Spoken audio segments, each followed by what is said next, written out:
Hi friends, അസ്സാം വലൈക്കും. അപ്പോൾ ഇന്ന് ഞാൻ വന്നിട്ടുള്ളത് ഒരു വെറൈറ്റി ആയിട്ടുള്ള മുട്ടക്കറിൻ്റെ റെസിപ്പി ആയിട്ടാണ്. അപ്പോൾ എല്ലാവരും വീഡിയോ ഒന്ന് സ്കിപ്പ് ചെയ്യാതെ കണ്ടു നോക്കുക. അപ്പോൾ ആദ്യം തന്നെ ഞാനൊരു പാൻ എടുത്തിട്ട് അതിലേക്ക് 2 ടീസ്പൂൺ വെളിച്ചെണ്ണ ഒഴിച്ച് കൊടുത്തിട്ടുണ്ട്. അതിലേക്ക് ഒരു 2 മീഡിയം സൈസിലുള്ള സവാള അരിഞ്ഞത് ചേർത്ത് കൊടുക്കുന്നുണ്ട്. അത്യാവശ്യം വലിയ കഷ്ണങ്ങളായിട്ട് തന്നെയാണ് ഞാൻ അരിഞ്ഞെടുത്തിട്ടുള്ളത്. ഇനി ഇതിലേക്ക് 2 പച്ചമുളക്, 2 വെളുത്തുള്ളി, ഒരു ചെറിയ കഷ്ണം ഇഞ്ചിയും കൂടെ ചേർത്ത് അതും കൂടെ നമുക്ക് നല്ലപോലെ ഒന്ന് വഴറ്റിയെടുക്കാം.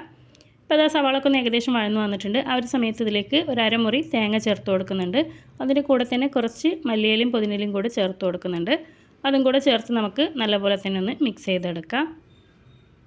ഇനിയിപ്പോൾ ഞാനിവിടെ ഫ്ലെയിമൊക്കെ ഓഫ് ചെയ്ത് കൊടുത്തിട്ടുണ്ട്. ഇനി നമുക്കിത് ചൂടാറിക്കഴിഞ്ഞാൽ നന്നായിട്ട് തന്നെ ഒന്ന് അരച്ചെടുക്കാം. അപ്പോൾ അത് അരച്ചെടുത്തിട്ടുള്ള മിക്സ് ഞാനിവിടെ ഈ ഒരു പാനിലേക്ക് മാറ്റി കൊടുക്കുന്നുണ്ട്. ഇതിൻ്റെ കൂടെ തന്നെ ആ ഒരു ജാറ് കഴുകിയിട്ടുള്ള വെള്ളം കൂടെ ഇതിലേക്ക് ഒഴിച്ച് കൊടുക്കുന്നുണ്ട്. ഇനി നമുക്കിത് നന്നായിട്ട് തന്നെ ഒന്ന് തിളപ്പിച്ചെടുക്കണം. അപ്പോൾ നമ്മുടെ ആ ഒരു കറി നല്ലപോലെ ഒന്ന് തിളച്ച് വന്നിട്ടുണ്ട്. ഈ ഒരു സമയത്ത് നമുക്കിതിലേക്ക് പൊടികൾ ചേർത്ത് കൊടുക്കാം.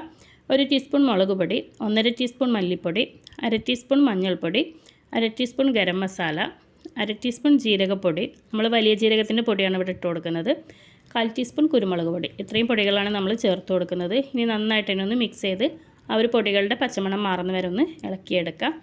അപ്പോൾ അത് നന്നായിട്ട് തന്നെ ഒന്ന് മിക്സ് ചെയ്തെടുത്തിട്ടുണ്ട്. ഇനി നമ്മളിതിലേക്ക് പുഴുങ്ങിയെടുത്തിട്ടുള്ള മുട്ട കൂടി ചേർത്ത് കൊടുത്ത് നന്നായിട്ട് തന്നെ ഒന്ന് മിക്സ് ചെയ്തെടുക്കുക. ആ ഒരു മുട്ടൻ്റെ മുകളിലൊക്കെ നന്നായിട്ട് മസാല വരുന്ന രീതിയിൽ നമ്മൾ ചെയ്തെടുത്തിട്ടുണ്ട്. അവസാനമായിട്ട് നമുക്ക് കുറച്ച് മല്ലിയിലയും കൂടി ചേർത്ത് കൊടുക്കാം. അപ്പോൾ നമ്മുടെ ടേസ്റ്റി ആയിട്ടുള്ള മുട്ടക്കറി ഇവിടെ റെഡി ആയിട്ടുണ്ട്. അപ്പോൾ ഒരു തവണയെങ്കിലും നിങ്ങൾ ഇതുപോലെ ഒന്ന് ട്രൈ ചെയ്ത് നോക്കുക. വീഡിയോ ഇഷ്ടപ്പെട്ട ലൈക്ക് ചെയ്യാനും ഷെയർ ചെയ്യാനും മറക്കരുതേ.